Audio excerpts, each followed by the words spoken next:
Hi, I'm Rhiannon, owner of the Epsom Bakehouse, and welcome to this live this week. I'll be talking top 3 tips for baking bread even when it's warm and sunny outside.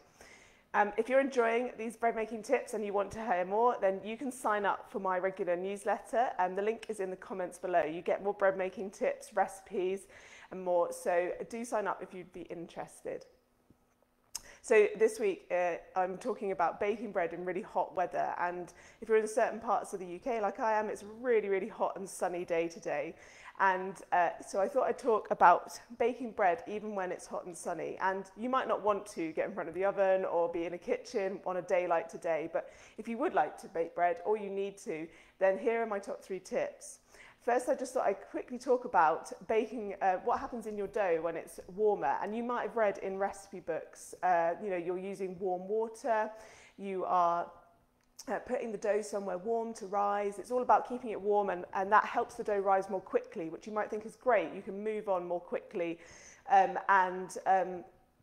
get to baking your bread. However, there's a couple of things that happen when your dough is warmer. Firstly, your dough may overprove.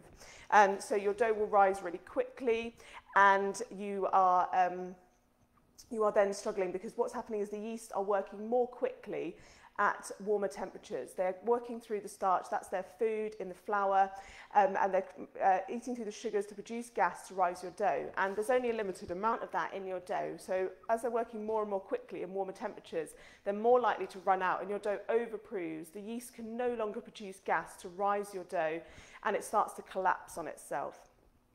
And then you're not baking a light, airy dough, you're actually baking something quite solid in the middle, more like a brick. You also might find, if you let your dough rise really quickly in warmer temperatures, that the dough doesn't have, the final bread doesn't have a lot of flavour in it. And again, the yeast are working through the starch, they break it down into sugars, and then they feed on those sugars and use them all up, and that can't contribute to flavour in your final bread. So if your dough rises really quickly, you may again find that it doesn't have as much flavour. And then thirdly, that process of rising your bread, where the yeast are breaking down the starches and producing gas to rise your bread, that fermentation of your dough, if it's happening more quickly at warmer temperatures, it can also make the structure of the dough begin to weaken. So that gluten, that scaffold in your bread, that stretchy, elastic band-like protein that is gluten, that holds up your bread, it becomes weaker. And you might actually have found this if you're working with very warm dough, that it becomes very sticky and it's hard to shape, doesn't hold its shape in the final bake. So that's 3 reasons why this warm weather might affect your dough, and why it's not so great to have that warm and really quick rise of your dough. So you've got the fact it might overprove and your dough collapses and you bake a brick, the lack of flavour in your final bread, and also the structure. You don't get that beautiful voluminous loaf that you were hoping for. It doesn't, the dough just doesn't rise and hold the shape as you might expect. So what can you do if you want to bake even when it's hot and sunny outside? Well, first off, that temperature, it's key to control the temperature of your dough. Can you make it cooler? That might mean doing the rising time at maybe right at the beginning or end of the day. It might mean using really cold water, even iced water in your dough to bring the temperature down. And it might mean rising your dough somewhere cooler. Can you find a cooler spot where there's obviously no direct sunlight? Perhaps it's very shady in your house. You can find somewhere and to keep the dough a little bit cooler whilst it rises, to stop it rising too quickly. So control the temperature of your dough is the first one about baking in this kind of in this hot and sunny weather. Secondly, you can reduce the amount of yeast. So the less yeast there are, there's less competition for all the food in your dough, for that starch, and the dough will rise more slowly.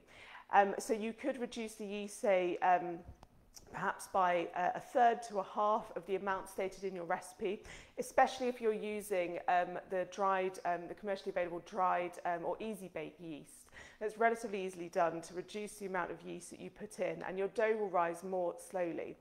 And again, that's not a bad thing. As I was saying, you can leave it to rise a bit longer with that less yeast in, and that will help compensate on warmer days for those warmer temperatures. And then thirdly, a tip for you, because if you're thinking, I might want to bake bread, but it's really hot, I don't want to spend ages in the kitchen, then I totally understand that. It's pretty warm today here. So think about doing recipes that require minimal effort.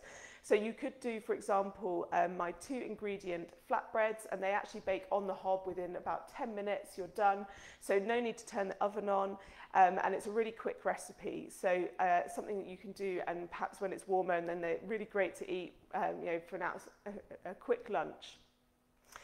Secondly, you could make overnight doughs. So again, I'll be posting links to all of these recipes in the comments after this live finishes. But you could do, for example, I have an overnight focaccia where the dough rises in the fridge overnight, and then you leave it to rise and bake it the next day, but it's very little hands-on time. Or doing overnight no-knead rolls. Again, the dough rises overnight, and then you spoon it out, measure it out the next morning to bake. So that could be done first thing in the morning, really easily, and before it gets super hot. So those were some tips for baking bread, even when it's hot and sunny outside.